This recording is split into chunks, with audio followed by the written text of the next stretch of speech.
CM KCR పై BJP నేతలు ఇష్టం వచ్చినట్లు మాట్లాడుతున్నారని మంత్రి హరీష్ రావు ఆగ్రహం వ్యక్తం చేశారు. దిక్కుమాలిన దివాలాకోరు రాజకీయాలు చేస్తున్నారని విమర్శించారు. కిషన్ రెడ్డి, బండి సంజయ్ నకిలీ మకిలీ మాటలు మాట్లాడుతున్నారని అన్నారు. గల్లీ నేతల కంటే దిగజారి మాట్లాడుతున్నారని, అబద్ధాలు చెప్పడం బీజేపీ డిఎన్ఏలోనే ఉందని మంత్రి ఎద్దేవా చేశారు. మా ఆర్థిక శాఖకు కేంద్ర ప్రభుత్వ ఆర్థిక శాఖ పంపిన ఉత్తరం ఇది.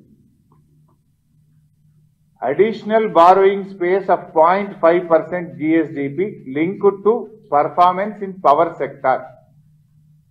Number 1. Number 2, REC Limited.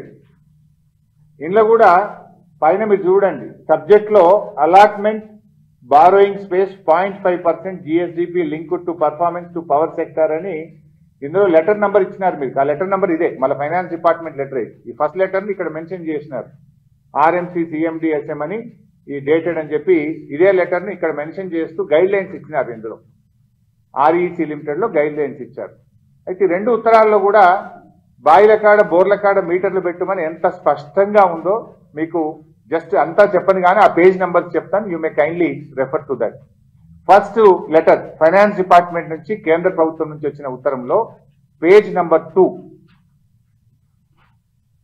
Page number 2లో కాలం నెంబర్ 2లో మీరు చూడండి, చాలా స్పష్టంగా అందులో ఏం రాశారు. వీళ్ళు ఏం చేసిందంటే ఈ 0.5% ఎఫ్ఆర్బిఎం అదనంగా డబ్బులు ఇవ్వాలంటే మీరు ఈ కండిషన్స్ ఫుల్ఫిల్ చేయాలి అని రాష్ట్రాల మీద నిబంధనలు పెట్టారు. మీరు ఈ కండిషన్స్ ఫుల్ఫిల్ చేస్తే మీకు మీ రాష్ట్రానికి 0.5% నిధులు ఇస్తాం. 0.5% అంటే తెలంగాణకు 6,000 కోట్లు ఒక సంవత్సరానికి వస్తాయి. అంటే ఇట్లా 5 ఏళ్ల పాటు సంవత్సరానికి 6,000 కోట్ల చొప్పున 30,000 కోట్ల రూపాయలు తెలంగాణకి ఇస్తామని ఆశ చూపింది. అన్ని రాష్ట్రాలకు చూపింది.